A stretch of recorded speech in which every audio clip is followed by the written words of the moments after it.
This is the scene right now. These aren't protesters in Iran yelling out death to America and burning our flag. These are government officials. These are top leaders ranting about the United States backing away from this deal. Reaction now from Israeli ambassador to the United Nations, or United States, I apologize, Ron Dermer. Ambassador, good to have you. What did you think of that reaction? They're not happy. Well, the Iranian leadership have been burning American flags for 38 years, 39 years, so that's not new. They've been at war with the United States since then. They took over your embassy when that regime came into power. They're responsible for the blowing up of your embassies. They have, because of their actions, they have supported those who have murdered hundreds of Americans. They've supported Hezbollah in blowing up the Marine barracks about 35 years ago. So they've been in a constant war with the United States. That hasn't changed, so that really is not news for me. The big news is that President Trump has actually changed the whole trajectory, I think, of the Middle East. And that's our hope, because this deal, Neil, put us on cruise control heading over a cliff, because it doesn't really block Iran's path to the bomb. It ultimately paves it. And by removing all of the sanctions on the Iranian regime, billions of dollars were pouring in to Iranian coffers, and they were using it to fuel their war machine throughout the Middle East, in Iraq, in Syria, in Lebanon, and in Yemen. So this is a big shift in policy, and we're very grateful for the president for standing up and for courageously making the decision he made yesterday. All right, that might be so, but so far the other 5 nations that signed on to this, including Britain and Germany and France and Russia and China, have all said they're going to stick with the agreement as it stands. Now, that might just all be posturing, but what do you think of that, if it's just the United States that now has to act unilaterally?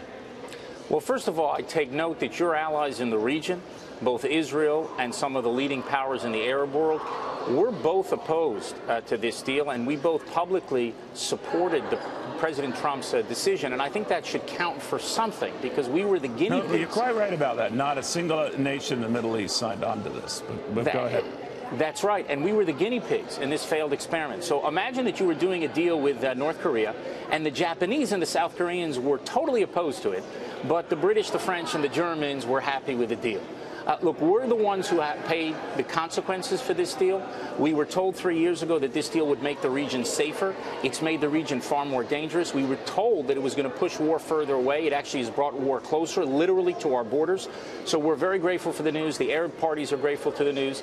And I think as the U.S. ratchets up economic pressures, I don't think German banks are going to choose to do business with Iran rather than the American banking system. And I don't think French oil companies will choose to do business with Iran over getting access to American markets. So I think the president has it within his power to unite a lot of parties to this deal. Maybe people don't want to go there, but I think he has the leverage to force them over to his side. You might be right. Right now they are universally against what he's doing, but that could change, to your point. But let me ask you a little bit about what was going on. Oil prices were rocketing today, Ambassador, on the belief that this is going to add to more tensions, tighten supply in the market, especially if Iranian oil is knocked off the market, a good chunk of it. I think it's $2.5 million a day, and it's going to boomerang on everyone. What do you think? Well, you know, prices have been rising about 50% over the last couple of years. True enough. They've been relatively low, which has actually hidden the dire consequences of this deal, because as oil prices go up, if they would have gone up to where they were 3 or 4 years ago, much more money would be going into the Iranian coffers. You know, this deal, Neil, under this deal, Iran is allowed to sell oil. When the restrictions were in place, when the sanctions were in place, Iran was selling about 1 million barrels a day.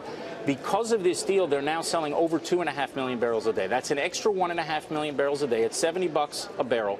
That's over $100 million a day, $3 billion a month, $35 billion a year. Now, I'd love to tell you that all that money is going to establish a GI Bill for returning members of the Revolutionary Guard, but instead it's using it to fuel this war machine. So there's no question that if you do not have a change, as more money pours into the coffers, as they increase oil production, that's going to be very dangerous for the region. What I think will happen, to your point and your question, is I think that the Saudis and others can actually increase their capacity, and they could fill those needs, and ultimately supply and demand will settle where it is. You do not need Iran to be selling their oil. You can constrict Iran's oil sales. I think that's good for the region. I think it's good for America, and it may be good for people in Texas as well. All right, we'll have to watch. Ambassador, thank you for taking the time. We appreciate it.